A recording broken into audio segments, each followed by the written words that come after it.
우리 옆분들에게 감사 표하시겠습니다. 늘 함께 해줘서 감사합니다. 인사할까요? 늘 함께 해줘서 감사합니다. 감사합니다. 네.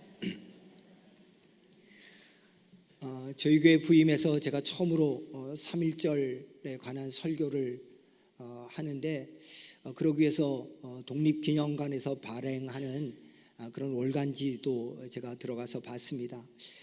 거기 보다가 되게 감명 깊은 기사가 하나 있더라고요. 그것은 바로 노블리스 오블리주를 실천한 경주 체부자라는 그런 내용의 글이었습니다. 글을 읽어보니까 이런 내용이었습니다. 여러분이 잘 아는 신라시대의 대문장가였던 최치원이라고 있잖아요.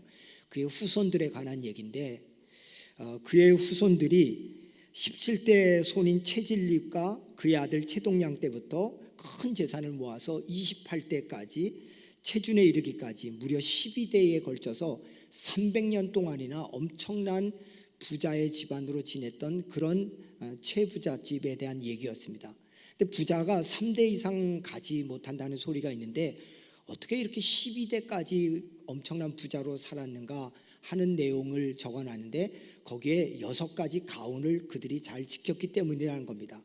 그 가훈이 이런 거였어요. 첫째는 과거를 보되 진사 이상의 벼슬은 하지 말라. 조선시대에는 양반의 신분이 되지 않으면 재산을 모을 수 없었기 때문에 양반의 신분을 유지하는데 대과라든가 이렇게 큰 벼슬 하는 데 가지 않고 속과 진사 같은 데 급제하게 했다는 겁니다. 왜냐?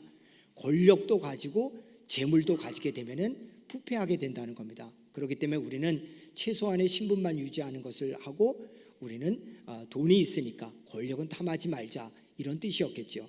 두 번째는 재산을 모으되 만석 이상 모으지 말자, 이렇게 했다는 겁니다.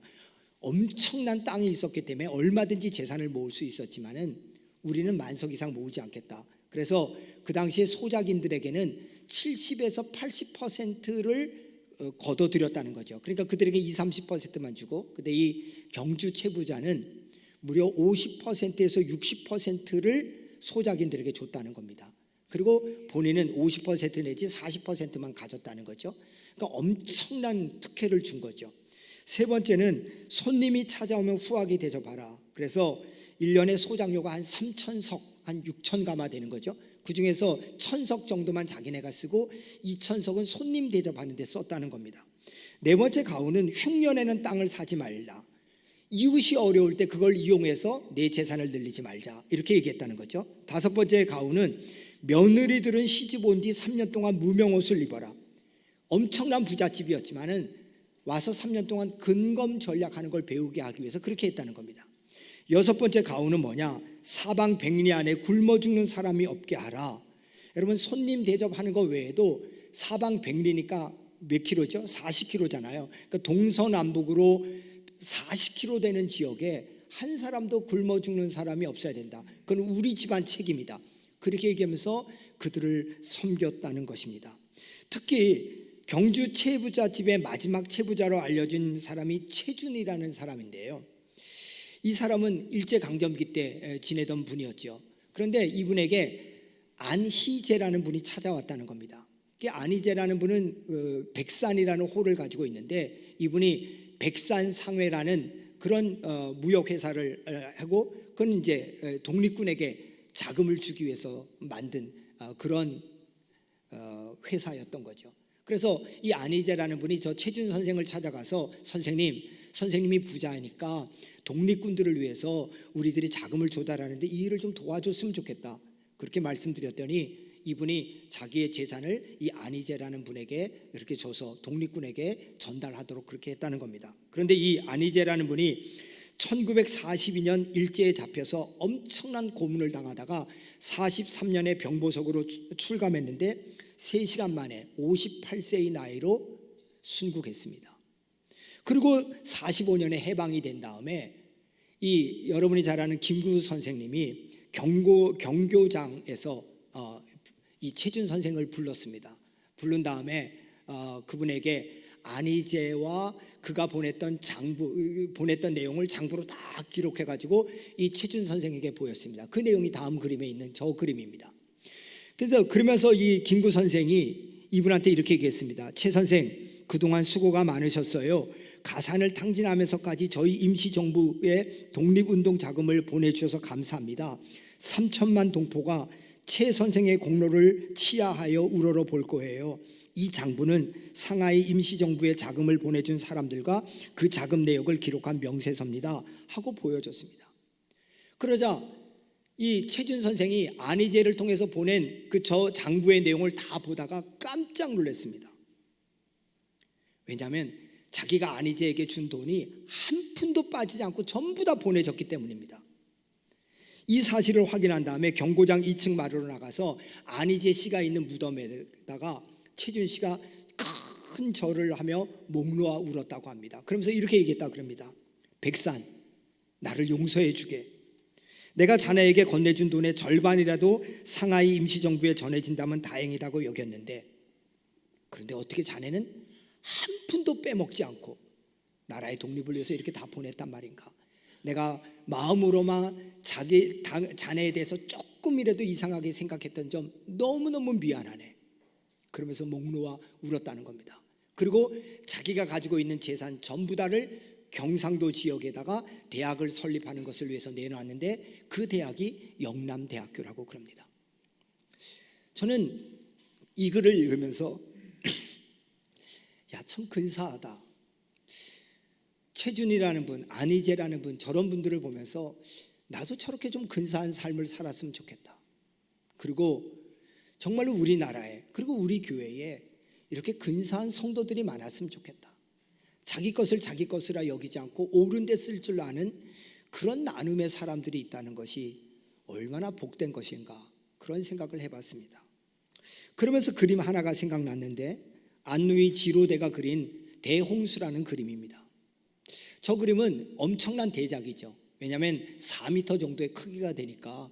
근데 저기 루브르 박물관에 지금 전시되어 있는데요, 여러분 그림에 보시는 것처럼 가장되는 한 그 남자가 늙은 아버지를 등에 업고 있죠. 그 홍수가 엄청나게 심하게 해서 물이 흐르고 있는데, 거기에서 한쪽 팔로는 나무를 잡고 한쪽 팔로는 아내를 잡고 있습니다. 근데 그 아내는 뭐 하는 겁니까? 거의 뒤로 넘어지기 직전에 그런 절체절명의 위기죠. 근데 그 아내도 한 손으로 우는 아이를 잡고 있고, 또 한 아이는 머리채를 붙들고 엄마의 목을 붙들고 살아남으려고 그렇게 바둥바둥하는 그런 절체절명의 위기의 그림입니다. 근데 이 그림에서 필살적으로 잡고 있는 저 나무를 보십시오. 나무 끝에 가 보니까 뭐 하고 있습니까? 이렇게 부러지려고 하고 있는 거 보이지 않습니까? 저 나무가 부러지게 되면 뭡니까? 맹렬하게 소용돌이치는 그 물결로 완전히 5가족이 몰살하게 되는 그런 장면입니다. 이런 장면 속에서 남편은 공포에 눈이 휘둥그레해졌고, 아내는 모든 것을 절망한 듯한 표정을 짓고 있고, 아이들은 울부짖고 있는 표정이 너무너무 리얼합니다. 근데 가장 흥미로운 표정은 뭐냐? 가장의 등에 엎여 있는 늙은 아버지입니다. 늙은 아버지를 한번 가만히 보세요. 한 손으로는 아들을 꽉 붙잡고 있는데 한 손에는 붉은 주머니를 붙들고 있습니다. 여러분, 그 붉은 주머니가 뭡니까? 바로 금은 보화죠. 그리고 저 절망의 상황 속에서 눈을 지그시 감고 있습니다. 저 그림을 통해서 우리에게 얘기해 주고 싶은 얘기가 뭐냐? 늙은 아버지는요, 저 상황 속에서도 두 손으로 꽉 아들을 잡아야 되는데 한 손에 잡은 것을 놓지 않습니다. 왜 놓지 않습니까? 금은 보화만 있으면 우리는 살아남을 수 있을 것이라고 생각하는 것이죠. 그리고 자기의 아들과 자기의 며느리와 자기의 손자들이 저렇게 죽어가는 데 있어서 눈을 지그시 감아 버립니다. 저는 저 그림을 보면서 저 늙은 노인의 모습이 나의 자화상은 아닐까? 혹시 우리의 모습은 아닐까? 그런 생각을 해보게 됩니다. 이 위기 상황 속에서도 돈만 있으면 된다. 자식과 며느리, 손자들, 그들이 어떻게 된다. 나만 살면 된다. 이런 자화상이 여러분과 저의 자화상은 아닌지요? 모르드게가 에스더에게 그렇게 얘기하잖아요. 야, 너 왕비라며 하만이 우리 모든 민족을 죽이려 그럴 때 너는 왕비이기 때문에 너만 살아남을 것이라고 생각하냐? 그렇지 않다. 하나님이 우리 민족을 다 없앨 때 너도 죽게 되는 거야. 우리는 운명 공동체야. 그렇게 얘기했는데도 저 늙은 노인은 뭐 하는 겁니까? 눈을 감아버리고 나는 돈이면 다해, 그렇게 움켜잡고 있는 그 모습이 아닐까 그렇게 생각합니다. 여러분, 정말로 노인이 살려면 뭐 해야 됩니까? 움켜잡은 동전을 내려놓고 아들의 목을 붙잡고 어떻게 하든 저 나무가 부러지기 전에 내려와야지 사는 것입니다. 한때 내려놓음이라는 단어가 참 유행했죠. 지금도 그렇겠죠. 그래서 이용규 선교사님은 내려놓음이라는 책을 썼고 이어서 더 내려놓음이라는 책까지 썼는데, 그 책을 보면 뭐라 그럽니까? 내려놓을 때 행복하겠다, 이런 말이죠. 그런데 여러분, 무턱대고 다 내려놓으면 안 되죠. 왜? 우리가 가지고 있는 것 중에는 너무 소중하고 중요한 것이 있기 때문에 그것들을 다 내려놓으면 안 됩니다. 그러나 꼭 내려놔야 될 것이 있다면 그것은 뭘까요? 그건 바로 자기 욕심, 다른 사람을 생각지 않는 탐욕, 그 마음이겠죠. 여러분 생각해 보세요. 여러분과 저에게 돈이 있어야 돼요. 돈이 없으면은요, 살 집도 없고요, 돈이 없으면은 먹을 음식도 사지 못하고 여러분의 자녀를 교육시키지도 못해요. 우리에게는요, 적당한 돈이 필요해요. 우리에게는 음식이 필요해요. 여러분, 음식이 없으면 뭐예요? 우리는 생존할 수가 없어요. 그런데 지나친 탐심, 그거를 7대 악이라 그러거든요. 그래서 뭐 하는 겁니까? 그 탐심이 내 배를 배부르게 하고 비만을 가져오게 하고 온갖 병을 가져오게 하고, 지나친 돈에 대한 욕심이 우리의 이웃과 하나님에 대해서 눈을 감아 버리게 합니다. 그렇다면은 정말로 어떤 순간에도 나만 잘 살면 돼, 나만 살면 돼, 나만 돈이 있으면 돼, 이것을 내려놓지 않는다면은 우리는 하나님 나라를 위해서 아름답게 쓰임 받을 수 없다는 것입니다. 예수님을 한번 보세요. 요한복음 13장 13절 15절에서 예수님이 이렇게 얘기합니다. 너희가 나를 선생이라 또는 주라 하니 너희 말이 옳도다. 내가 그러하다. 내가 주와 또는 선생이 되어 너희 발을 씻었으니 너희도 서로 발을 씻어주는 것이 옳으니라. 내가 너희에게 행한 것 같이 너희도 행하게 하려 본을 보였노라. 예수님 뭐라 그래요? 내가 주와 선생이다. 너희들 말하는데 맞아, 나 주와 선생이야. 그런데 주와 선생으로서 너희의 발을 씻었어. 이게 뭐예요? 주와 선생은 발을 씻김 받는 사람이지 발을 씻는 사람이 아니에요. 발을 씻는 건 하인이 하는 거예요. 근데 예수님이 뭐라 그러냐? 내가 선생과 주라는 자리를 내려놨어. 그리고 너희들을 씻겨. 그러면서 너희들에게 보여준다는 거예요. 너희들도 나와 같이 이렇게 발을 씻기는 삶을 살아야 돼. 그것이 높아진 사람들의 삶의 자세다. 오늘 그렇게 말씀하고 계십니다.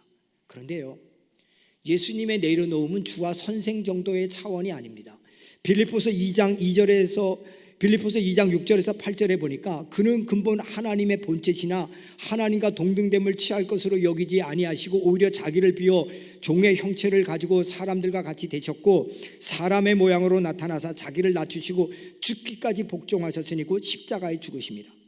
여러분, 예수님의 내려놓음은요, 주와 선생 정도의 차원이 아니라 하나님과 동등됨, 다시 말해서 하나님이신 자리를 내려놓고 왔다는 거예요. 무엇 때문에? 여러분과 저를 구원시키기 위해서, 섬기기 위해서. 이 말은 뭡니까? 우리가 정말로 다른 사람을 섬기려고 그러면 뭐 해야 되느냐? 내려놔야 된다는 거예요. 내가 선생인데, 내가 주인데, 우리 예수님은 내가 하나님인데 어떻게 내가 너희를 섬겨? 여러분 이러잖아요. 근데 하나님이신 예수님이 그 자리를 내려놓고 우리 같은 육신의 모습을 왔고, 그리고 육신의 모습으로 와도 당신의 자리를 내려놓고 섬김의 자리로 섰다. 이게 바로 섬김의 요체라는 것입니다. 예수님은 그래서 오늘 본문 마가복음 10장 45절에서 이렇게 얘기합니다. 같이 읽읍시다. 시작. 인자가 온 것은 섬김을 받으려 함이 아니라 도리어 섬기려 하고 자기 목숨을 많은 사람의 대속물로 주려 함이니라. 여러분, 예수님은 우리를 섬기기 위해서 이 땅에 오셨고, 그 섬김이 어디까지요? 당신의 목숨까지 내어놓는 섬김까지 하셨다는 거예요. 무엇 때문에? 우리를 살리기 위해서.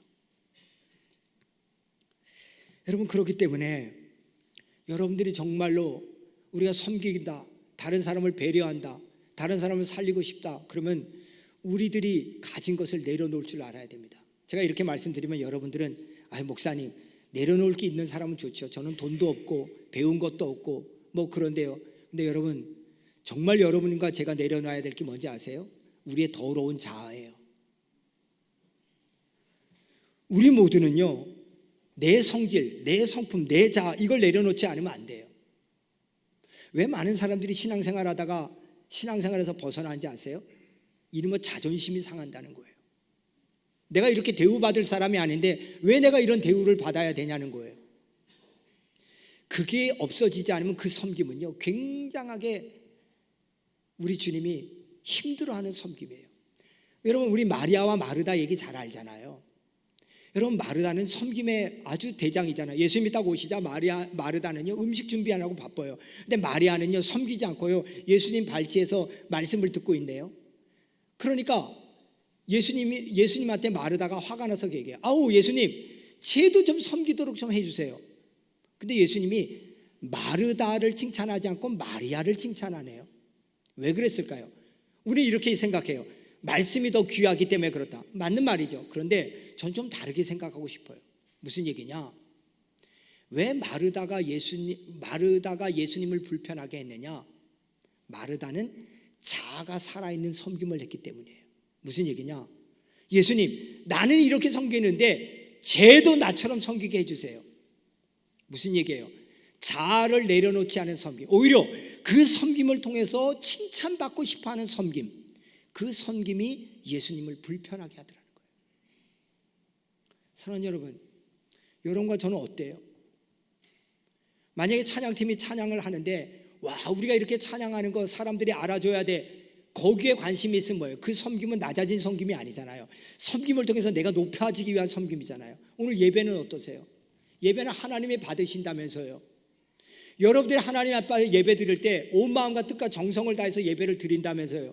그런데 하나님이 받으시는 주체가 아니라 여러분에게, 야, 박 목사, 네가 설교해봐라, 내가 은혜를 받으면 예배 오늘 잘 드린 거고 그렇지 않으면 아닌 거야, 그렇게 생각한다면 예배의 주체가 하나님이 아니라 예배의 주체가 여러분이에요. 여러분이 만족해야지 예배고, 여러분이 만족하지 않으면 예배가 아니라니까요. 근데 우리는 우리의 예배조차도 우리를 내려놓지 않는다니까요. 마음을 다하고 뜻을 다하고 성품을 다하고 목숨을 다해 예배드리라 그러는데, 그렇지 않고요, 내 귀에, 아니면 이 분위기가 정말 은혜로 왔다, 여기에 집중하다 보니까 내려놓지 못하는 거죠. 그러니까 우리 예수님은요, 불편하신 거예요. 우리의 섬김이 불편하시고, 우리의 전도가 불편하시고, 우리의 헌금이 불편하고. 왜요? 내 자아를 드러나는 그 섬김이니까. 그래서 예수님의 사람이라는 책에 보면 이런 내용 나오잖아요.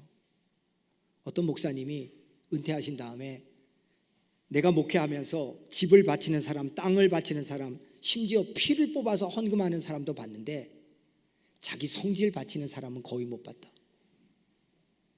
여러분, 버릴 게 없다고요? 아니요. 가장 더러운 그 성질을 좀 버리세요. 그러지 않으면 안 돼요. 그런데요, 이 자아는요, 정말로 목숨만큼 내려놓기가 힘들어요. 내 자아가 상처받는 것, 내가 굳이 이런 상처를 받으면서 내가 여기 있어? 여러분, 우리가 이렇게 되니까 우리 속에는 뭐예요? 예수님 같은 다른 사람을 살리는 섬김이 일어나지 못하는 거예요. 바울은 고린도전서 15장 31절에서 이렇게 얘기합니다. 형제들아, 내가 그리스도 예수 안에서 가진 바 너희에게 대한 나의 자랑을 두고 단언하노니 나는 날마다 죽노라. 저는 바울의 이 말이 굉장히 와닿아요. 바울은 굉장히 똑똑한 사람이잖아요. 권력도 가지고 있었잖아요. 높은 지위도 가지고 있었잖아요. 여러분, 복음을 증거하러 갈 때마다 자존심이 얼마나 상할까요? 내가 굳이 왜? 근데요, 바울은 뭐 하는 거예요? 나는 날마다 죽노라. 나는 날마다 죽노라. 하나님께 영광 돌리기 위해서, 다른 사람을 살리기 위해서 내가 죽어야 돼. 이 마음이 있었다는 거예요. 여러분과 제가요, 이 땅 살아가는 동안에, 육체가 있는 동안에는요, 육신의 정욕, 안목의 정욕, 이생의 자랑, 이 계속 내 육체에서 물 흐르듯 나올 겁니다. 어떻게 하면 내 눈에 보이기에 좋은 거 저거 갖고 싶고, 어떻게 하든 이 생에서 나 자랑하고 싶고, 어떡하든 육신의 정욕대로 살고 싶어하는 이 마음들, 이 계속 흘러나올 것입니다. 여러분, 우리는 아브라함이 이삭을 바친 사건을 잘 알고 있는데, 근데 하나님께서 정말로 이삭을 바치기를 원하셨을까요? 저는 그렇게 생각지 않아요. 하나님께서는 이삭을 바치기를 원하는 게 아니라 아브라함을 바치기를 원하셨던 거예요. 무슨 얘기입니까? 아브라함은 늙었고 아내는 폐경기예요. 아이를 도저히 가질 수 없어요. 근데 하나님께서 그에게 이삭을 선물로 줬어요. 전적인 하나님의 선물이에요. 근데 하나님께서 100세에 얻은 아들을 바치라 그러네요. 여러분, 이삭을 바치려면 뭐를 죽여야 돼요? 아브라함을 죽여야 돼요. 아니, 하나님 줄 때는 언제고 이걸 뺏어 간다고요? 하나님, 이삭은 안 돼요. 차라리 저를 가져가세요. 이랬을 심정 아니에요? 근데 이삭을 바치라는 거예요. 그러니까 하나님은 이삭을 바치라 그랬는데 엄밀한 의미에서 이삭이 아니라 아브라함 너를 바치라는 거예요. 아브라함은 고민했어요. 모리아길을 3일 동안 가면서 자기를 죽이는 거예요. 침묵 가운데. 그리고 모리아 산에서 번제단 위에다가 장작을 놓고 이삭을 올려놓고, 그리고 칼을 들어서 이삭을 내리 찍으려는 순간에 창세기 22장 12절에 하나님께서 이렇게 말씀하십니다. 하나님의 사자가 이르시되 그 아이에게 손대지 말라, 그에게 아무 일도 하지 말라. 내가 내 아들 내 독자까지, 여러분 이 단어가 중요해요. 3번이나 내가 내 아들 내 독자 이렇게 얘기해요. 무슨 얘기예요? 아브라함아, 철저하게 너가 너 자신을 죽였다는 거예요. 너 자아를 죽였다는 거예요. 그러니 이제야 내가 하나님을 경외하는 줄을 아노라. 여러분, 모리아산에서 아브라함이 이삭을 바친 사건은 이삭을 죽인 사건이 아니라 자기 자신을 죽인 사건이라는 거예요. 이 사건이 되니까 하나님은 아브라함을 믿음의 조상으로 삼으신 거예요. 다시 말해서 내가 내 아들 내 독자라도 아끼지 않았다는 말은 뭐냐? 나는 이제부터는 나 의지하지 않고 하나님 의지합니다. 내 자아가 아니라 하나님의 뜻에 순종하겠습니다. 이 뜻이라는 겁니다. 우리가 진정 하나님을 믿고 우리 주님을 믿는다면 그 다음부터 뭐예요? 맡길 줄 알게 돼요. 마태복음 11장 28절 30절에 수고하고 무거운 짐진 자들아 다 내게로 오라, 내가 너희를 쉬게 하리라. 우리 주님께서 맡기라 그래요. 근데 맡기라 그러는데 이 맡기기 위해서 뭐가 필요해요? 내 자아를 내려놓는 게 필요해요. 그렇게 될 때 나는 마음이 온유하고 겸손하니 나의 멍에를 메고 내게 배우라. 그리하면 너희 마음이 쉼을 얻으리라. 내 멍에는 쉽고 내 짐은 가벼움이라. 정말로 우리가 주님 때문에 쉼을 얻고 주님이 주는 멍에 때문에 가벼운 삶을 살기를 원한다면 자아 문제를 해결해야 돼요. 그렇다면은 이 자아 문제는 어떻게 해결되느냐? 이 맡기기 위해서 어떻게 해결되느냐? 에베소 2장 말씀을 여러분 마음속에 그대로 받아들여야 돼요. 죄와 허물로 죽은 나를 살리셨다. 죄와 허물로 죽을 내가 아니라 죽은 나다. 나는 이미 죽었어. 죽었는데 내 자아가 어디 있어요? 근데 그걸 받아들이지 않으면은 그 다음부터 뭐예요? 여전히 나는 살아요. 왜? 내 자아라는 것은 너무 부활을 잘하니까. 오늘 예배 시간에 죽였는데 나가기만 하면 살아나요. 여러분 그렇잖아요. 여기서 말씀 들을 땐 죽었는데 나가서 여러분들에게 토스트 나눠줄 때 권사님이 내 눈을 안 마주치고 줬어. 그럼 또 자아가 살아나서 삐져요.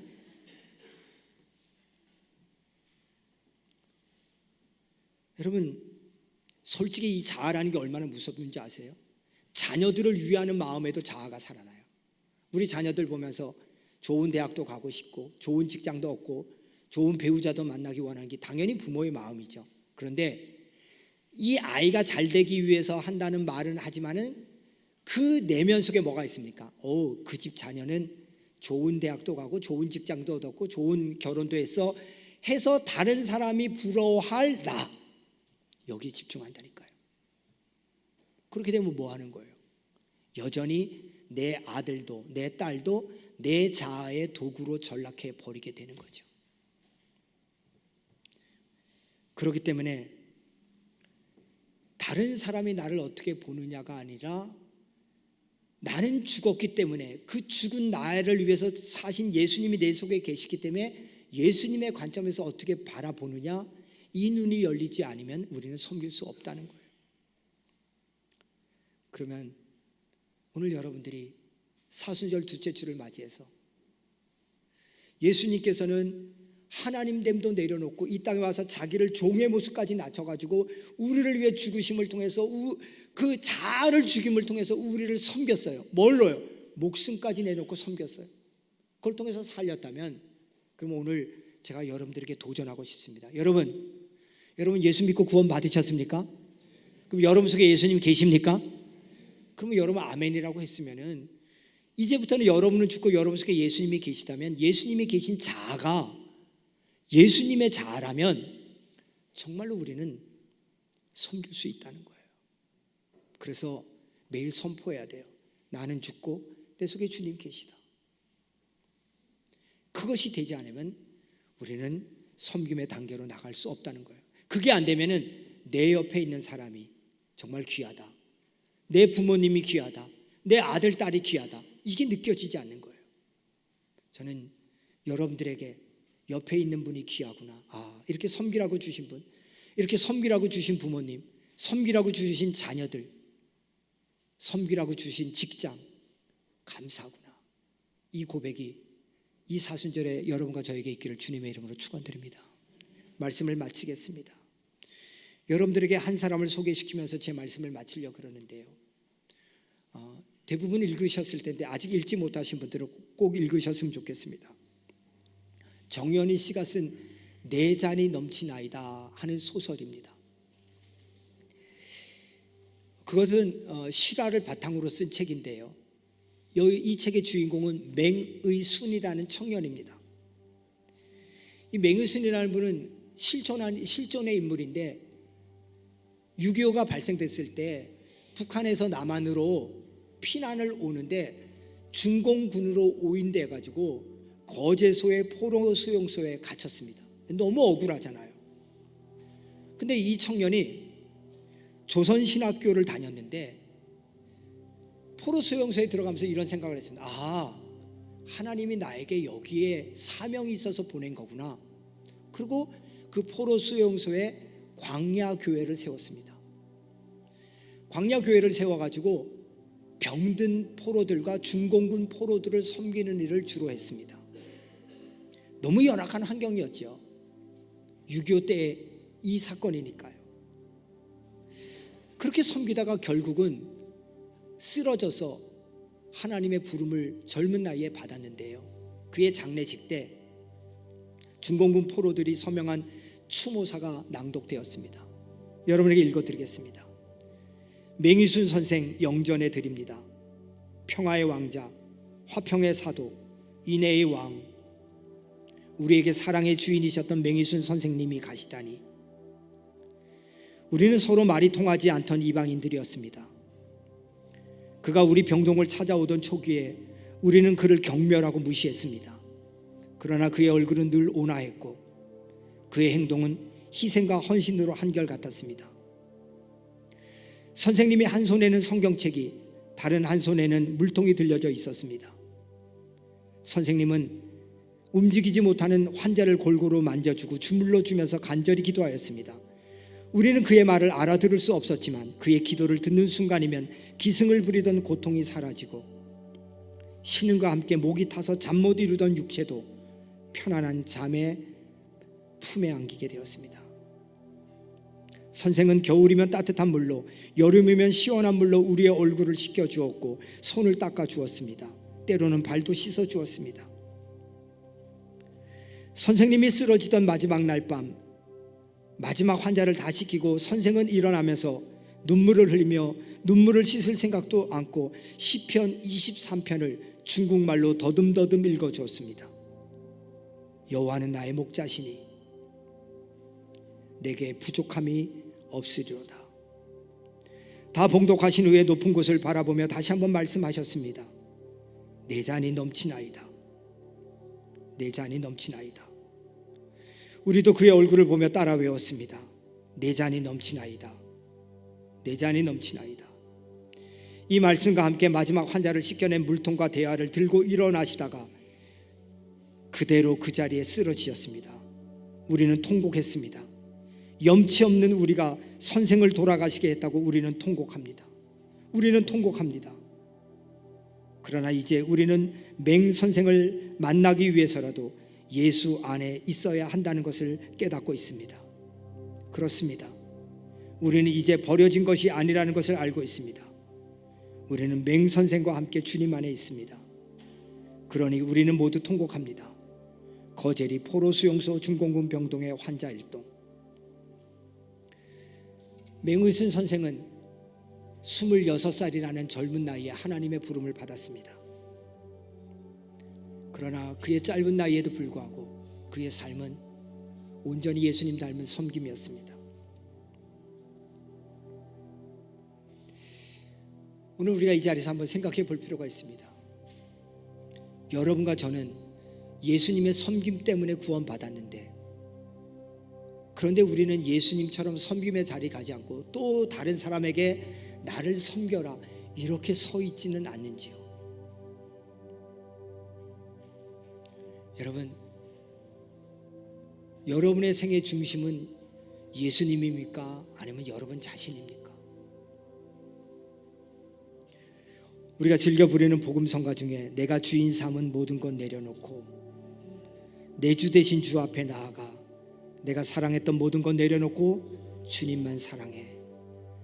주사랑 거친 풍랑에도 깊은 바다처럼 나를 잠잠케 해.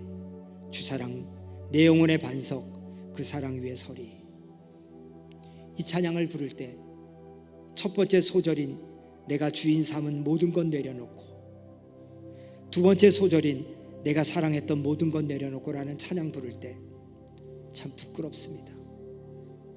내 입은 찬양을 하는데 내 삶이 아직도 내려놓지 못했기 때문입니다. 오늘 그럼에도 불구하고 다시 한번 이 사순절 기간 동안에 내가 너희들을 위해서 하나님 자리를 내려놓고 왔다. 내가 주와 선생이지만 너희들을 시킨다. 그리고 내가 너희들을 위해 내 목숨까지 내어놓는다. 그렇게 말씀하시는 주님의 음성이 여러분에게 들려져서 여러분의 인생을 통해서 여러분 주변이 행복해지는, 그래서 여러분의 섬김이 다른 사람을 살리는 그런 아름다운 섬김이 되기를 주님의 이름으로 축원드립니다.